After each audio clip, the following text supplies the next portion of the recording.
Assalamualaikum warahmatullahi wabarakatuh. Terima kasih telah melihat video kami sebelumnya.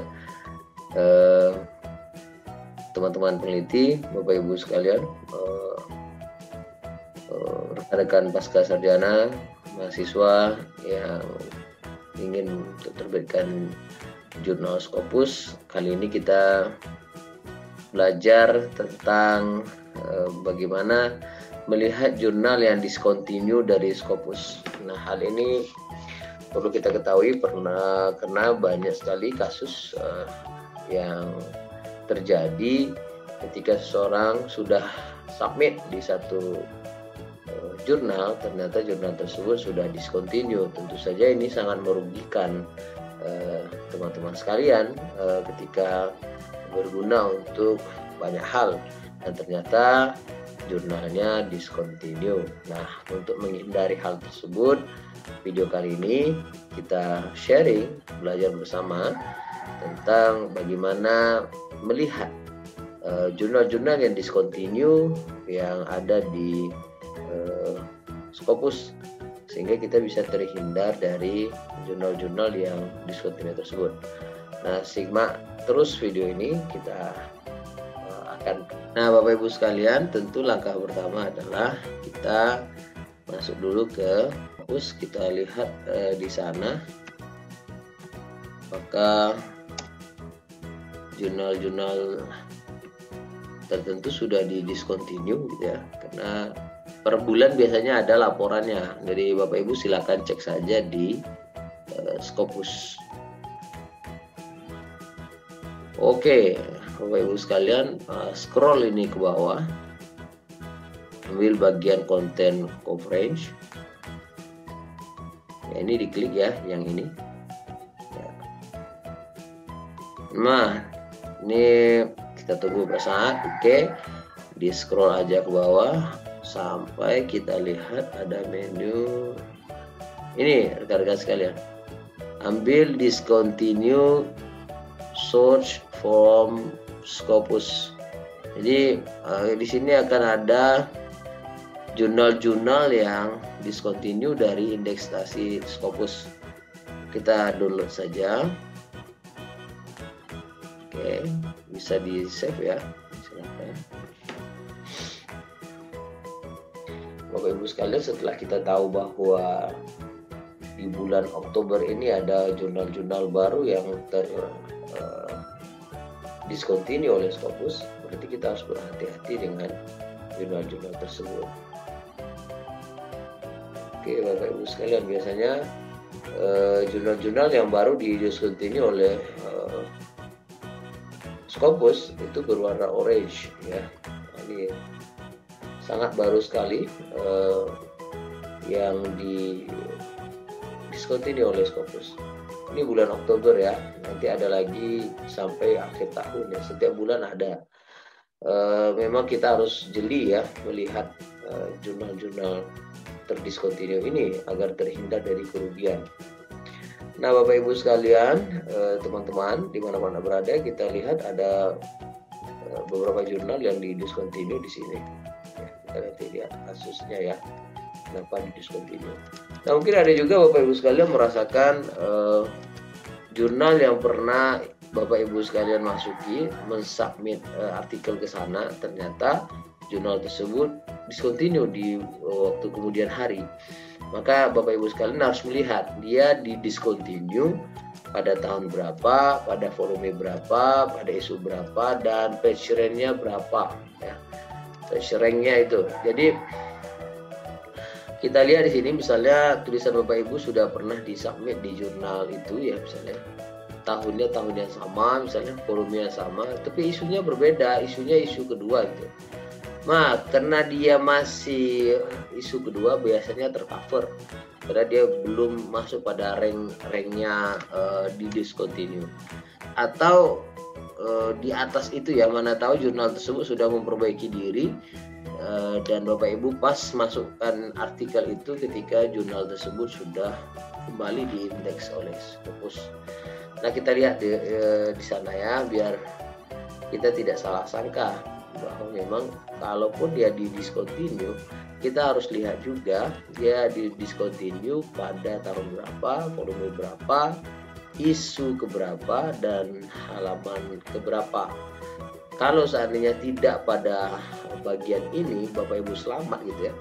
Berarti itu tercover oleh Scopus, masih dianggap Scopus.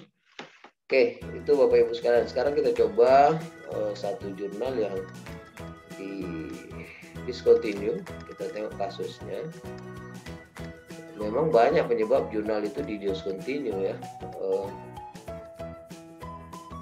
Kalau kita berpikir bahwa dia sudah Scopus lalu aman, nah ini kita harus berhati-hati juga. Bapak Ibu sekalian harus mengecek ya, pergi langsung ke Scopus, search, kita cek ya. Oke, kita masukkan ini. Oke, wah ini dia jurnalnya. Kalau lihat dari peringkat SDN-nya juga sangat tinggi ya, lumayan lah. Ini udah selesai profesor kalau kita gunakan ya, dia 0,5 untuk profesor. Bapak Ibu sekalian lihat di sini penyebabnya apa, dia termasuk bagus ya, naik citasinya. Kita tengok kasusnya apa ini. Wah, bisa jadi karena ini ya, dokumennya tiba-tiba dalam jangka waktu yang singkat meningkat secara drastis. Nah, Bapak Ibu sekalian, memang salah satu indikatornya ini. Dia ada banyak penyebab jurnal tadi di discontinue, mulai dari mungkin berkurang orang yang mensitasi atau mensitasi diri sendiri. Artinya banyak penulis yang mensitasi jurnal tersebut. Ketika ingin masuk ke jurnal itu, kita citasi jurnal itu. Nah, biasanya itu termasuk bermasalah ya. Nah, tapi banyak yang lain yang kita tidak kemukakan di sini. Tapi memang ciri khas jurnal itu akan didiscontinue. Kita lihat ini dulu ya. Dokumen. Kalau seandainya dokumen yang meningkat drastis, apalagi sampai ribuan dari yang semulanya tidak demikian, nah itu kita harus berhati-hati. Bapak Ibu sekalian harus waspada terhadap jurnal yang seperti itu.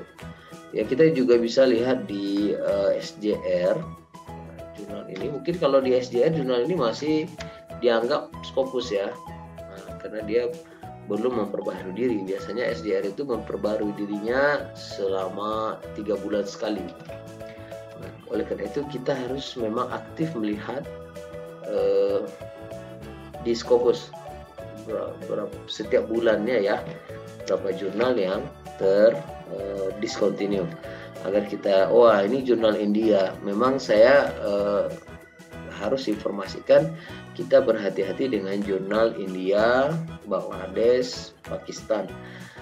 Walaupun tidak semua jurnal dari negara tersebut bermasalah gitu ya, tapi memang sangat populer sekali jurnal-jurnal dari negara itu, perlu diwaspadai ya. Kita harus berhati-hati, memang harus jeli. Bapak Ibu sekalian, kalau lihat dari H-indeksnya dia lumayan bagus. Nah, ini masih ya, masih tercover. Nah, kita memang ini yang saya ingin share kepada Bapak Ibu sekalian, teman-teman dimanapun Anda berada, kita memang harus berhati-hati. Nah, ini kalau pakai SJR masih tercover katanya ya. Oleh karena itu kita memang harus aktif lihat di Scopus. Ini tipenya jurnal. Nah, biasanya ada publikasi itu tulisannya di atasnya jurnal tapi di bawahnya proceeding ya. Nah, kita harus berhati-hati. Kita lihat ya, nanti tidak diakui dia sebagai jurnal artikel ya, atau tidak diakui dia sebagai artikel diterbitkan di dalam jurnal, malah nanti diakui sebagai proceeding ya. Apakah itu proceeding dari conferences atau yang lain sebagainya. Oke, Bapak Ibu sekalian, kita lihat di sini Bapak Ibu sekalian, ini termasuk bagus 0,6 ya. Bapak Ibu sekalian, memang kita harus sangat berhati-hati dalam memilih jurnal apa yang akan kita submit, karena kalau seandainya salah, nah Bapak Ibu sekalian akan menanggung rugi ya. Kuncinya begitu, kalau terlalu banyak satu negara dalam satu jurnal, berarti misalnya di tempat itu terlalu banyak orang Indonesia, kita harus berpikir ulang untuk masukkan jurnal kita ke sana. Bukan berarti itu tidak bisa ya, bisa saja. Cuma kita harus berhati-hati.